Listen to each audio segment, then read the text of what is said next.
Hi, this is Bill Hitchcock, and I'm going to show you how to add a few more things to our contact database.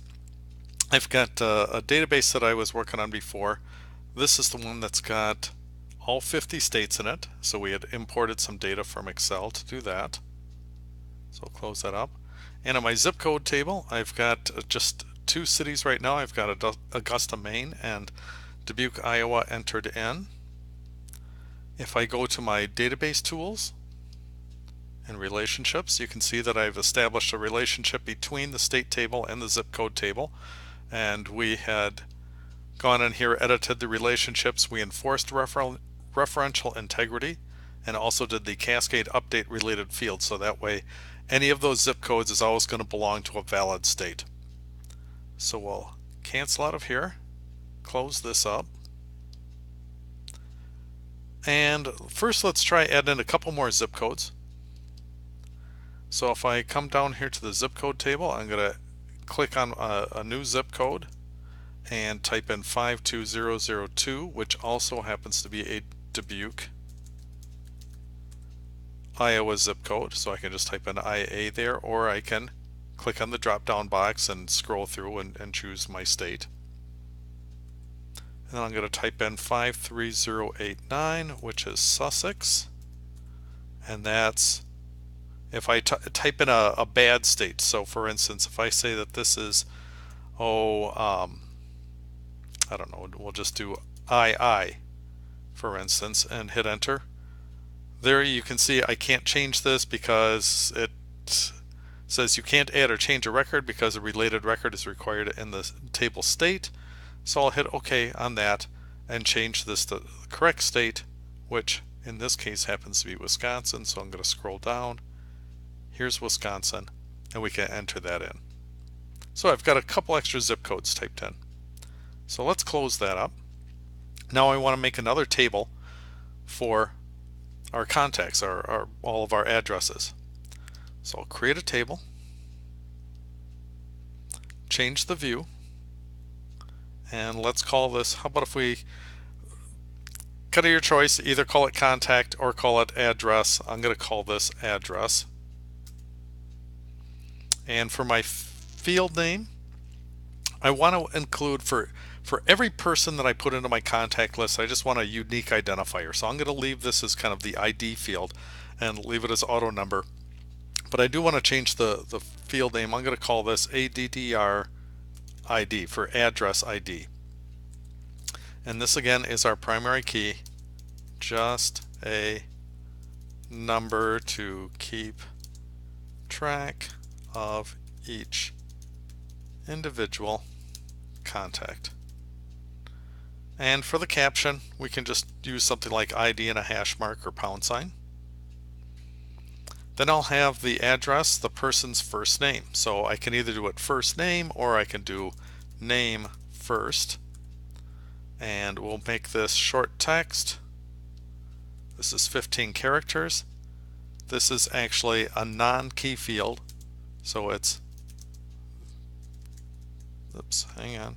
non-key, the contact's first name. And we can provide information about each of those fields that way. Address, name, middle. You can decide if you want to keep track of the middle names. I think it's always a good idea to include the information. If you don't have their middle name, it's fine. You just leave the field blank. Short text is fine. Let's make that 15 characters. Let's change the caption to middle name. And now that I did that, I probably forgot that on the first name. So let's go in there to first name. And we've got address, name last. Short text, maybe leave this as 25 characters. Last name. Then we can decide if we want to keep track of just a single address line, if you want to have a couple of lines on here.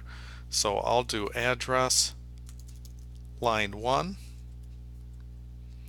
Short text, let's make this 40 characters.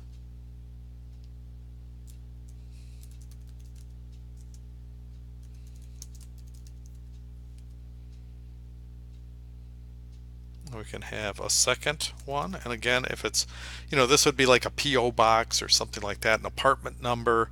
If it doesn't apply, you leave it blank. Also make that 40 characters.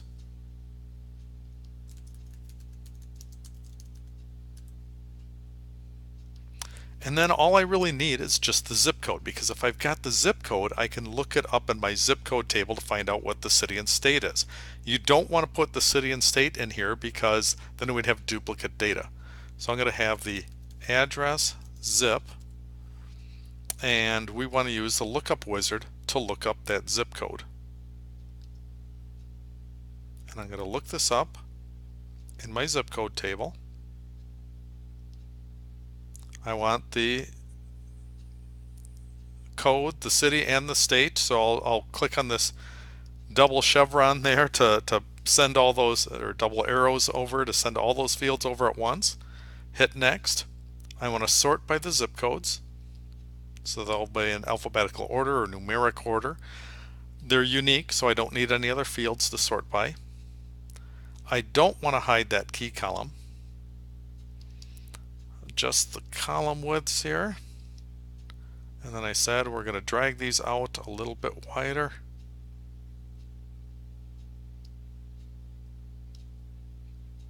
Hit next, and hit finish. And we'll save that, and let's enter in a caption. Zip code.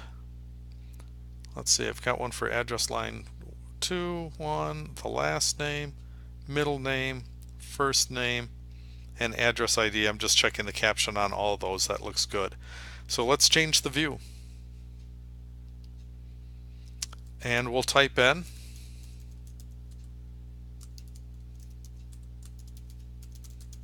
my name, my address line, 1234 Main Street, box 445, and the zip code, we can choose this drop down arrow. I'll choose 52002. Then we can try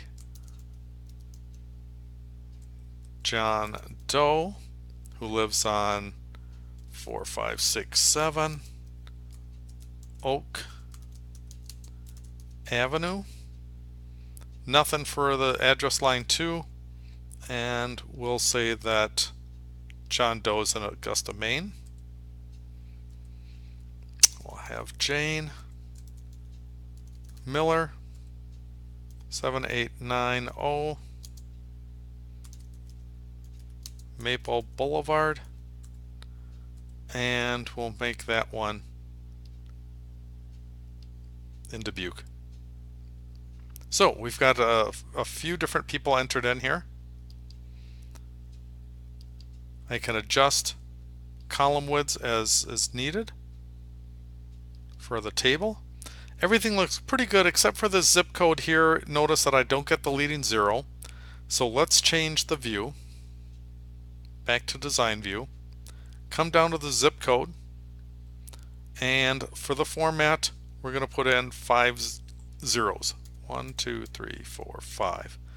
And we'll change this. And now we get that leading 0 to show up for that. So that's pretty good. We've got our table set up. Let's close this one up. Let's check under database tools.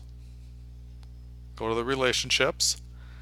And I don't see that new table that I'd added. So what I've got to do is click on show table. I want to add the address table. Close this up.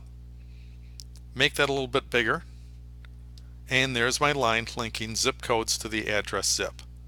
So we'll do the same as what we've done before. We want to enforce referential integrity, cascade update related fields, hit OK, and we've got the 1 to infinity sign or 1 to many sign.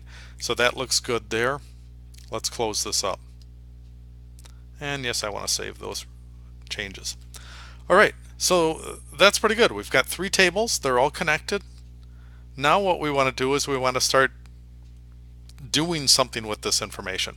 So I'm going to go to create, and I want to create a query.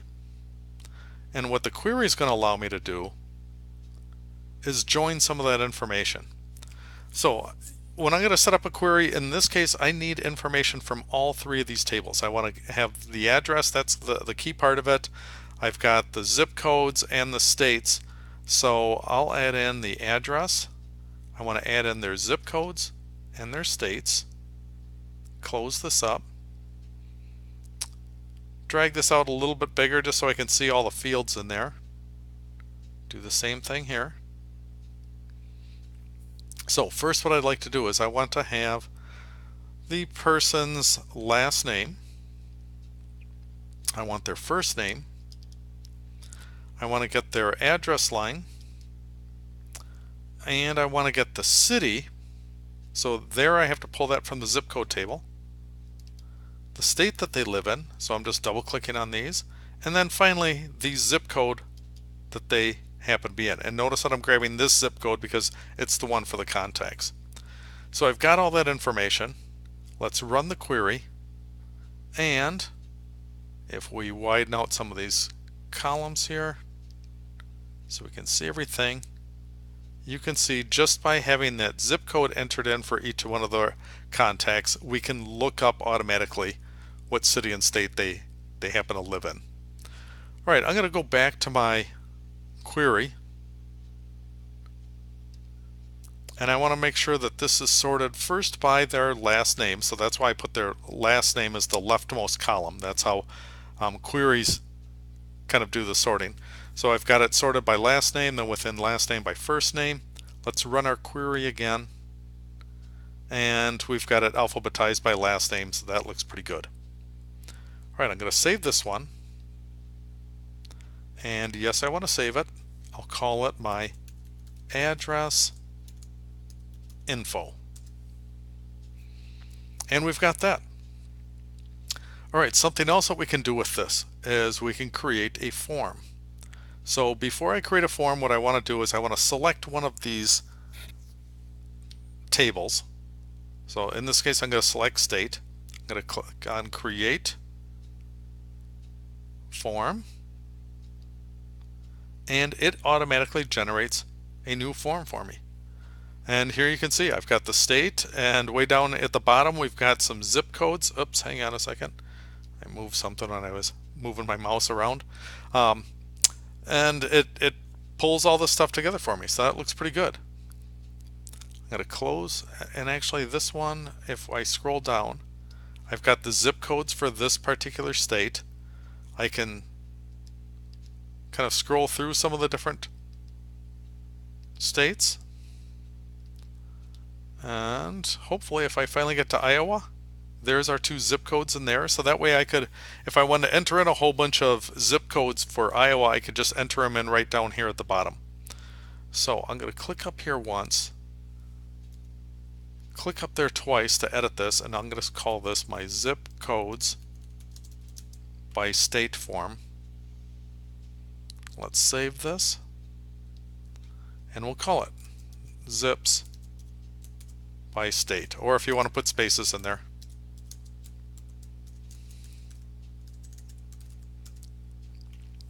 I've got a form created. So you can create forms that way. Alright, that looks pretty good. Now what I actually want to be able to use this someplace else, and I want to create some, generate a whole bunch of letters and type in their addresses and do some of that. So what I'm going to do is I'm going to close up Access. Excuse me. And I want to start up Word in a blank document, and in this we'll have it our mail merge document using access data.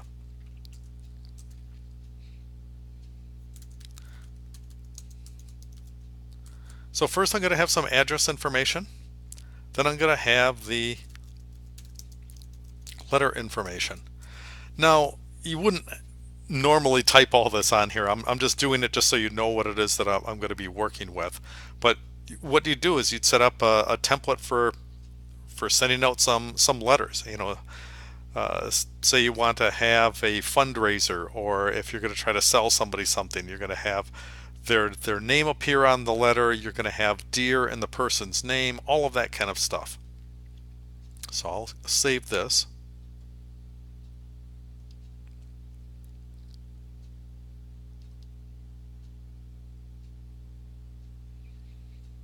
I've got my mail merge document using Access Data. And let's see if we can get this done. So I'm going to go up to Mailings, Start Mail Merge, and I'm actually going to use their Mail Merge wizard just to make life easier. So it says, what are you working on? I'm working on letters. I can do email messages, envelopes, labels, directories, and so on. In this case, I'm doing a letter, so let's start the document. I want to use the current document. Yeah, that'll be fine. So next, let's select our recipients, and I want to use an existing list. So I'll go to Browse, and I need to find where I had my database. So give me a minute while I do that.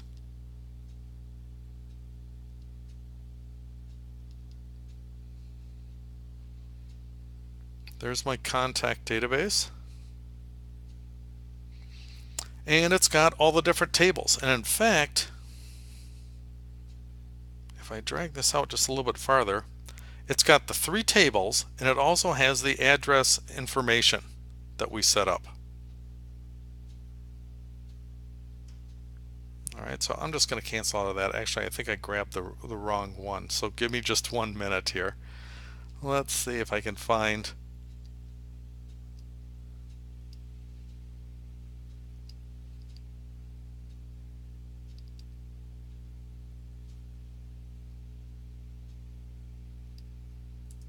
Let's see if it's on this one.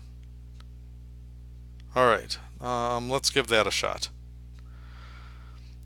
Let's see, so I've got some different information that I had typed in here, so give me just a minute. I need to find out where it was that I stored that data, so I've opened up a few different databases here, and that's why I'm getting lost. So give me just a second. Back to Word. Select a different list. Go and see if I can find that. Here. Here. We'll try that. There's my address info. And there we go. I've got my 3 names in there. That looks good. I'll hit OK. Then it says write my letter. So we'll do that. And let's put in our address information. So for the address information, I'm going to insert a merge field. I want to have their first name, a space, and their last name. Hit enter. I want to put in the address line. Enter. I want the city, comma, and a space. The state, 2 spaces, and the zip. Then for my letter information, I'm going to have something like dear space, and we'll insert their first name. And then we can put in some content.